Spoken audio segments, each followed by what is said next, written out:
চিকিৎসালয়লৈ অহা ৰোগীৰ চিৎকাৰ আমাক জীয়াই থাকিবলৈ দিয়ক। কিন্তু অসম মুলুকত ৰোগীৰ কাটৰ চিৎকাৰ শুনিব কোনে? ঔষধৰ আকাশ লংঘি মূল্যৰ কথা বাদেই ৰোগ নিৰাময়ৰ বাবদখিনিও কিনিবলৈ এতিয়া ফাৰ্মাচীৰ অভাৱ। সন্ধিয়া ৮ বজাৰ লগে লগে সমগ্ৰ দৰং জিলাত বন্ধ হৈ পৰে ফাৰ্মাচীসমূহ। কিন্তু কিয় আৰু কোনে দিলে জৰুৰীকালীন ফাৰ্মাচী বন্ধৰ নিৰ্দেশ? AIN লাইভৰ এক সৰজমিন অনুসন্ধানত ফাৰ্মাচীগৰাকীৰ মন্তব্য শুনক। জিলা প্ৰশাসনে সমগ্ৰ দৰং জিলাত ফাৰ্মাচীসমূহ সন্ধিয়া ঠিক ৮ বজাৰ লগে লগে বন্ধ কৰাৰ এক নিৰ্দেশ দিছে আৰু এই নিৰ্দেশ জাৰি হোৱাৰ লগে লগেই বিশেষকৈ ৰোগীসকলৰ মাজত এক হাহাকাৰৰ সৃষ্টি হৈছে। যিমানখিনি চিকিৎসালয় আছে এই চিকিৎসালয়লৈ ৰোগীসকল অহাৰ পিছত ঔষধ বিচাৰি হাবাথুৰি খাবলগীয়া হৈছে। কাৰণে আমি এখন ফাৰ্মাচীত এই মুহূৰ্তত থিয় হৈ আছোঁ। অকণমান আগতে দুগৰাকী ৰোগী আহি এই ফাৰ্মাচীৰ পৰা ঘূৰি গৈছে, ঔষধ ল'ব নোৱাৰিলে। গতিকে আমি স্বত্বাধিকাৰীৰ পৰা জানিব খুজিছোঁ যে তেখেত যিহেতু চিকিৎসালয়খনৰ কাষতেই তেখেতৰ ফাৰ্মাচী প্ৰতিষ্ঠিত, গতিকে কি কাৰণত এই ৮ বজাৰ লগে লগে ফাৰ্মাচী বন্ধ কৰিলে আৰু ৰোগীসকলক এক মৃত্যুৰ যন্ত্ৰণালৈ ঠেলি দিছে, আমি তেওঁৰ মুখেৰে জানিব খুজিছোঁ। আপুনি ফাৰ্মাচীখন বন্ধ কৰিলে? হয়, প্ৰথমে মই AIN লাইভক শুভেচ্ছা মোৰ পৰা শুভেচ্ছা দিলোঁ। কথা হ'ল জিলা প্ৰশাসনৰ নিৰ্দেশ আমিতো অমান্য কৰিব নোৱাৰোঁ। আমাৰ যে ৮ বজাৰ পৰা সমগ্ৰ দৰং জিলাক বন্ধ কৰাৰ নিৰ্দেশ দিছে, তাৰ কাৰণে আমি বন্ধ কৰিবলগীয়া হৈছে। কথা হ'ল এতিয়া আমাৰ এইখন চিপাঝাৰ সামূহিক প্ৰাথমিক স্বাস্থ্যকেন্দ্ৰ, ইয়াত বহুত ঠাইৰ পৰা ৰোগী আহে, কিন্তু ৰাতি আমাক বহুতে ফোন কৰে, বহুত ৰোগী অসুবিধাত পৰাৰ সন্মুখীন হৈছে। কথা হ'ল আমি এতিয়াতো বন্ধ নকৰিলে আজিকালি ফাইন কাটে জানেই আপোনালোকে, সেইটো কাৰণে আমি ৮টাৰ পৰা টানি টুনি 9টালৈ থাকোঁ। তাও মঙলদৈত থানাৰ পৰা পুলিচ গৈ বন্ধ কৰাৰ নিৰ্দেশ দিয়ে। আমাৰ এতিয়া ডিটেইলত অহা নাই বাৰু, তেওঁ আমি ভয় কৰি আমি 8:30 বজাত বন্ধ কৰি দিওঁ। দোকান কেতিয়া বন্ধ কৰিব? 9 বজাত। 9 বজাত। কি কাৰণত বন্ধ কৰে?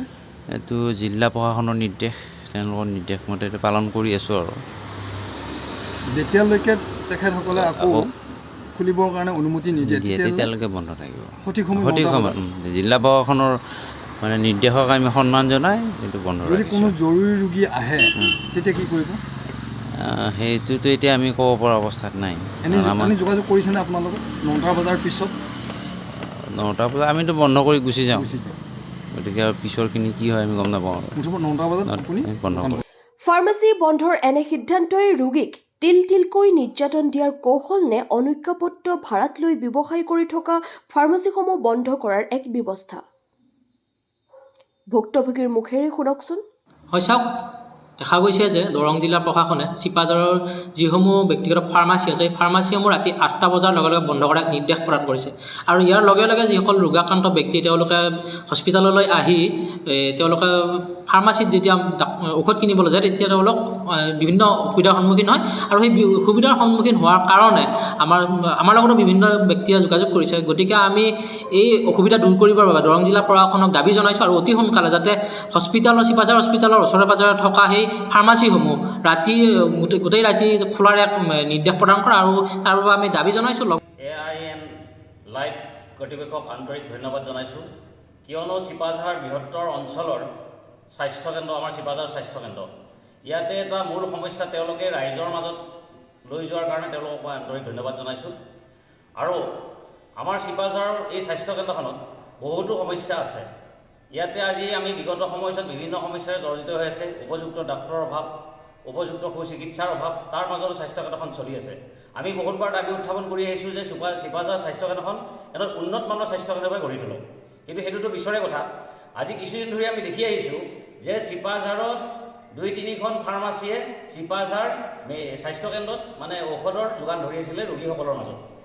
কিন্তু আজি কিছুদিন ধৰি দেখি আহিছোঁ যে ৰাতি নিশা প্ৰায় 9-9:30 বজাৰ পিছতেই ফাৰ্মাচীবিলাক বন্ধ হৈ যায়।